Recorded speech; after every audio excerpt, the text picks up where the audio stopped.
Souvent, on aime être libre de nos actes, de nos mouvements, de nos pensées, mais à certains moments de notre vie, on se rend compte que pour pouvoir avancer, il faut un minimum de discipline. Est-ce qu'on peut parler de discipline?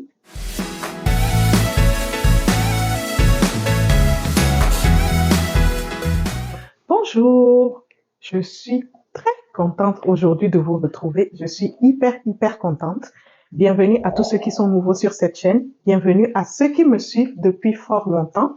Aujourd'hui, nous allons parler de discipline, discipline personnelle, l'art d'être discipliné. Vous savez, beaucoup de personnes pensent que la discipline, c'est vraiment un casse-tête. La discipline personnelle, c'est un trouble de trop. Ça stresse beaucoup de personnes. Mais aujourd'hui, je vais vous expliquer dans cette vidéo qu'il faut un minimum de discipline pour atteindre un minimum d'objectifs que vous vous êtes fixés. La discipline personnelle est très importante et je vais vous donner 4 astuces puissantes pour pouvoir rester discipliné dans n'importe quel domaine de votre vie et pour pouvoir vous aider à atteindre vos objectifs. C'est vrai que souvent c'est un peu fatigant de rester discipliné, mais une fois que c'est établi, vous allez voir que ce n'est pas si difficile que ça. Et c'est important de savoir que dans cette vie, il faut se fixer des objectifs. Et quand vous vous fixez des objectifs, c'est normal qu'il y ait un minimum de discipline pour que vous puissiez atteindre ces objectifs-là. Maintenant, si vous ne vous fixez aucun objectif, le travail est encore ailleurs. Il faut travailler sur la base d'abord. Mais je parle surtout à ceux qui veulent atteindre quelque chose dans leur vie. La première astuce puissante, le conseil puissant pour rester discipliné et que ça ne vous fatigue pas, c'est qu'il faut vous fixer des objectifs atteignables et mesurables. Quand vous vous fixez un objectif, c'est quoi la composante de cet objectif-là? La composante importante, c'est que l'objectif doit être atteignable. Ne vous fixez pas des objectifs trop grands pour là où vous êtes dans votre vie actuellement. Ne vous fixez pas des objectifs trop faramineux et après vous vous sentez pris dans un piège parce que vous n'arrivez pas à atteindre même le quart ou le tiers de l'objectif que vous vous êtes fixé. C'est important que votre objectif soit atteignable. Donc, vous connaissez, vous savez ce que vous voulez atteindre. S'il vous plaît, fixez un objectif qui est atteignable. Je vais vous donner un exemple. Vous êtes en surpoids, vous avez quelques kilos de trop et vous voulez perdre du poids. Disons par exemple, vous pesez 100 kilos. Vous voulez perdre du poids, vous regardez sur Internet, vous voyez qu'il y a des gens qui ont des silhouettes vraiment fines et tout ça, et surtout nous les femmes, on aime avoir une certaine forme pour pouvoir porter certains vêtements, etc. Et vous voulez l'atteindre rapidement, c'est tout à votre honneur. Mais il faut être réaliste. Il faut être réaliste. Regardez d'abord tout ce que ça vous prend pour atteindre votre objectif.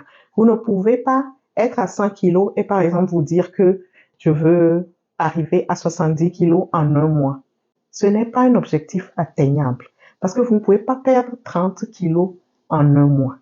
En tout cas, tous les coachs en fitness et tout ça viendront peut-être attester ce que je dis ou viendront me contredire, mais je sais que vous ne pouvez pas atteindre 30 kilos en un mois. Ce n'est pas faisable.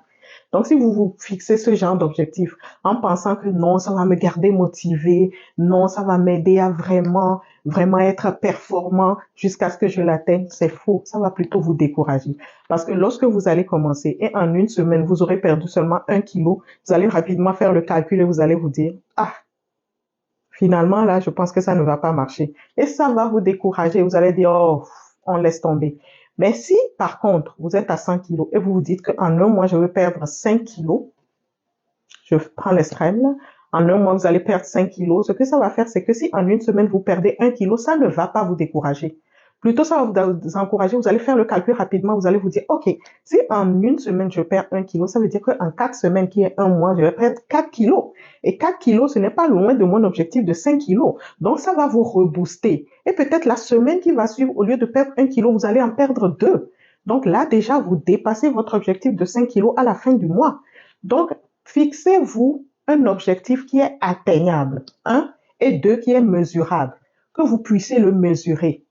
Alors, votre objectif, c'est important que vous puissiez le mesurer. Donc, il faut, dans la mesure du possible, donner un chiffre ou bien que ça soit quantifiable.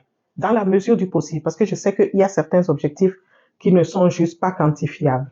Exemple, je veux être moins anxieuse. Si je dis que je veux être moins anxieuse, ce serait bien quand même d'ajouter un certain délai à ça. Alors, le délai va vous permettre de quantifier cela. Je veux être moins anxieuse d'ici l'année prochaine. OK? Donc, d'ici 2025, je veux être moins anxieuse. Ça va vous permettre, à la fin de l'année 2024, de mesurer votre degré d'anxiété et voir tout ce que vous avez fait pour pouvoir être moins anxieux ou moins anxieuse. D'accord? Donc, votre objectif, premier conseil que je vous donne, votre objectif doit être quantifiable, atteignable et mesurable.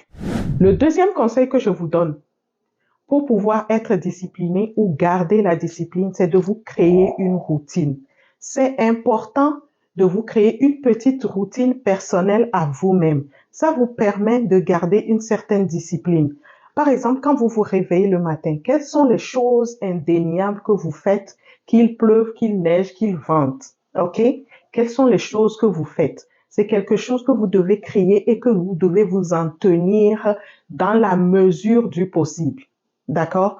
Donc, quand vous vous réveillez le matin, par exemple, euh, vous vous dites que au réveil le matin, je fais une petite méditation, je prie. Après cela, je lis les objectifs que je me suis fixés dans l'année, que j'ai accrochés quelque part dans ma chambre. Et après cela, je m'occupe de mon enfant, je l'amène à l'école, etc. Créez-vous une petite routine, généralement une routine de matin, une routine de soir et une routine de fin de semaine, une routine de fin de mois. N'attendez pas la fin de l'année pour faire un bilan et vous rendez compte que le bilan est catastrophique. Faites de petits bilans à la fin de chaque semaine. Créez-vous une routine, peut-être le vendredi soir, le dimanche soir, peu importe. Créez-vous une routine pour voir, OK, dans la semaine, qu'est-ce que j'ai fait? Qu'est-ce qui m'a avantagé? Qu'est-ce qui ne m'a pas avantagé? Qu'est-ce qui a propulsé mon activité? Qu'est-ce qui ne l'a pas propulsé? Qu'est-ce qui m'a amené à un point B du point A que j'étais? Maintenant, la semaine qui vient, qu'est-ce que je dois faire d'autre? Cette petite routine-là permet d'évaluer vos avancements petit à petit. Et une autre routine, créer une autre routine à la fin du mois aussi. Dans tous les objectifs que vous vous êtes fixés, créez une routine à la fin du mois pour évaluer tout ça et voir quoi changer, quoi continuer, qu'est-ce qu'il faut modifier. Vous regardez tout ça. Mais si vous n'avez aucune routine, vous évoluez seulement comme ça, en l'air, sans rien de réellement défini, vous aurez du mal à être discipliné. Parce que quand vous avez une routine comme ça et que vous parlez à vous-même, vous vous dites la vérité, hein, parce que la plupart du temps, on se ment beaucoup, on se cache des vérités à nous-mêmes juste pour nous sentir confortables, juste pour que nous ne soyons pas trop dans l'inconfort. On ne se dit pas les vérités. Mais quand tu te confrontes à toi-même et tu te dis des vérités, tu te rends compte que non, à ce niveau-là, il faut changer quelque chose. À ce niveau, il faut modifier quelque chose. Et ça te permet d'avancer. Ça te permet de ne pas rester au statu quo. Donc, important, créez-vous une routine. Le troisième conseil que je vous donne pour pouvoir garder la discipline, c'est de prioriser vos tâches. Vous savez, vous ne pouvez pas tout faire en même temps. Il faut donner des priorités aux choses que vous faites. Il faut pouvoir les mesurer et savoir que oui, ça c'est vraiment prioritaire, ça c'est moins prioritaire, je peux le faire après. Ça va vous permettre de garder une certaine discipline. Mais si vous vous dites que je dois tout faire en même temps, ça devient du désordre et votre vie sera désordonnée. Il y a certaines personnes, par exemple, ils n'arrivent pas à travailler dans le désordre, je dirais le désordre physique, c'est-à-dire que pour pouvoir travailler, ils doivent tout ranger, que tout soit fin propre pour que leur tête soit posée et pour qu'ils puissent commencer à travailler. Ce genre de personnes, par exemple, ils vont prioriser de faire le ménage, que leur maison soit toujours très propre. Ce que je conseille d'ailleurs, notre environnement externe doit être toujours propre pour que nous puissions avoir la tête vraiment bien posée. Mais ce genre de personnes, ils vont vraiment prioriser ça.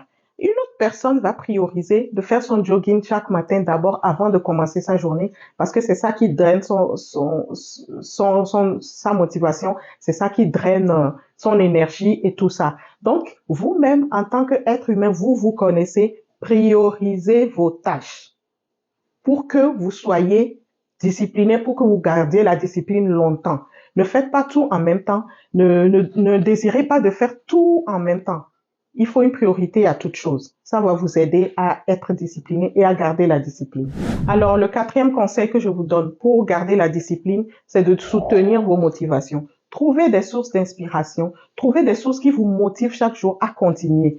C'est vrai qu'avec des obstacles, avec le stress, avec la vie chère, tout ce qui se passe, on peut être des fois démotivé, on peut être découragé, on peut être déboussolé complètement et on veut tout abandonner. À ces moments-là, trouvez ou bien mettez en place des sources d'inspiration qui vont pouvoir vous redrainer, qui vont pouvoir vous redonner de l'énergie.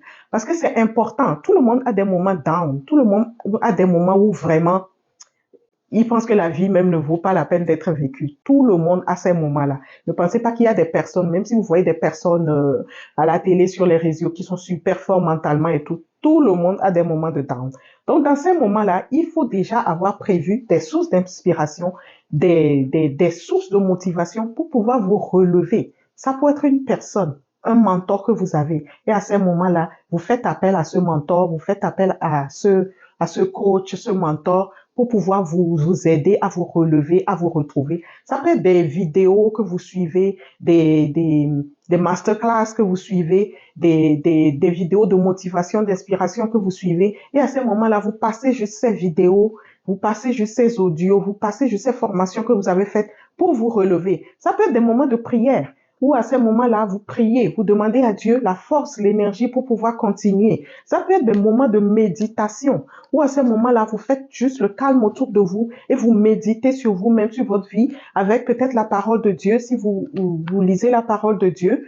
Et c'est juste une parenthèse, ça aide vraiment la parole de Dieu à se relever dans ces moments de down. Ça aide vraiment beaucoup.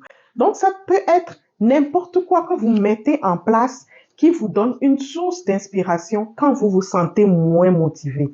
Ça va vous aider à être discipliné. Parce que la discipline, c'est la constance. Et si à chaque moment, vous devez être down, vous devez être abattu à cause d'un obstacle, à cause d'une situation difficile, à cause d'un moment de perte, de tristesse et tout, ça ne va pas vous aider à garder la discipline longtemps et à garder cette constance-là.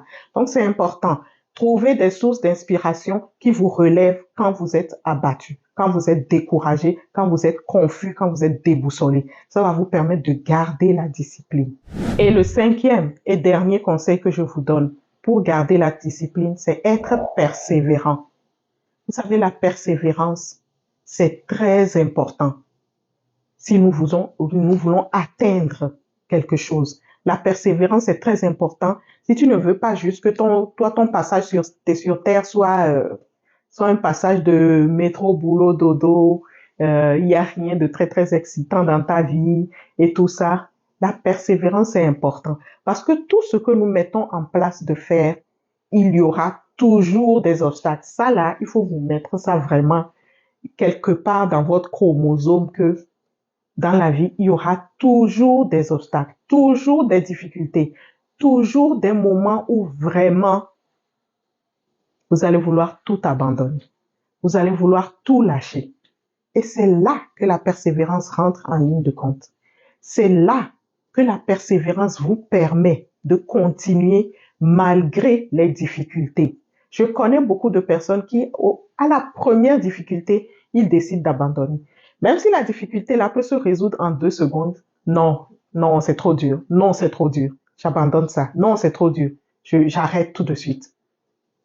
Mais ça ne va pas vous permettre d'être discipliné. Et ça ne va pas vous permettre d'atteindre vos objectifs que vous vous êtes fixés. Ça va juste vous permettre de survivre. Et là même, vous ne survivez pas. Vous contentez d'exister dans le monde. C'est tout. Mais cultiver la persévérance, ça vous permet de pouvoir atteindre beaucoup de choses que 90% des personnes n'atteignent pas parce qu'ils ne sont pas persévérants. Alors, est-ce que tu veux faire partie des 10%? Des 10% qui sont persévérants et qui atteignent leurs objectifs? Alors, cultive ces 5 conseils que je t'ai donnés dans l'art d'être discipliné. Parce que la discipline est un facteur hyper important, sinon primordial dans la réussite. Tu veux être riche, sois discipliné. Tu veux être en santé, sois discipliné. Tu veux vivre une relation amoureuse stable, tranquille, sois discipliné. Tu veux donner une éducation, une belle, bonne éducation à tes enfants, tu dois être discipliné. Tu veux avoir de belles relations interpersonnelles avec tes amis, tes collègues, ta famille, il faut que tu sois discipliné. Donc, la discipline rentre en ligne de compte dans tous les aspects de ta vie. Tu veux avoir de bonnes finances, il faut que tu sois discipliné. Donc, ne néglige pas la discipline. Ça va te permettre de prendre ton envol. Je suis Essie Koudao, je suis ton ami.